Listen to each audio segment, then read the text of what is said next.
కాదు కదా, వేరు కదా అది. కాబట్టి పవన్ కళ్యాణ్ గారు మాట్లాడటం హిందూ ధర్మం కోసం చాలా మంచి కార్యక్రమం. అది మాట్లాడే దమ్మున్న నాయకుడు ఎవడన్నా ఉన్నాడా? ఓటు బ్యాంకు కోసం హిందూ ధర్మాన్ని అమ్మేసుకున్న రాజకీయ నాయకులు కూడా ఉన్నారు. హిందువులకి ఏదైనా జరిగితే వచ్చే రాజకీయ నాయకుడు ఉన్నాడా? ఏ పార్టీ అన్నా ఉందా? నేను మొన్న ఆవులను పట్టుకున్నాను, నేను గోవులను పట్టుకున్నాను శివరాత్రి మహాశివరాత్రికి. నన్ను అరెస్ట్ చేసి రావులను పట్టుకున్నానని చెప్పేశాను. నన్ను అరెస్ట్ చేశారు. అరెస్ట్ చేసి రాజనగర్ స్టేషన్ లో పెట్టారు. పెడితే ఎవరైనా సరే ఏ పార్టీ కూడా రాలేదు.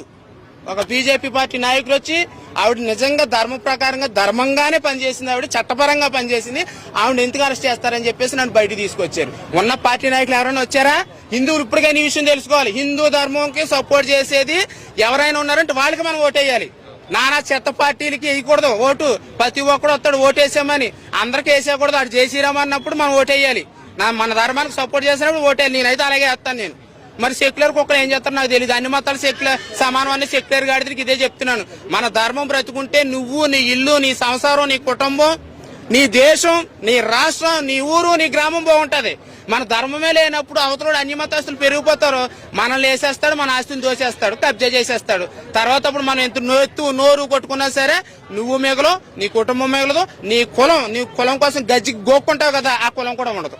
బీజేపీలో ఉన్నారు పవన్ కళ్యాణ్ గారు, హిందువులకు మద్దతుగా ఉన్నారు అని అంటే అది ధర్మం నాశనం అయిపోతుంది కాబట్టి సపోర్ట్ చేస్తారు. అలాగే బీజేపీ పార్టీ ఏ మతాలకి వ్యతిరేకం కాదు, అన్ని మతాలను గౌరవిస్తుంది.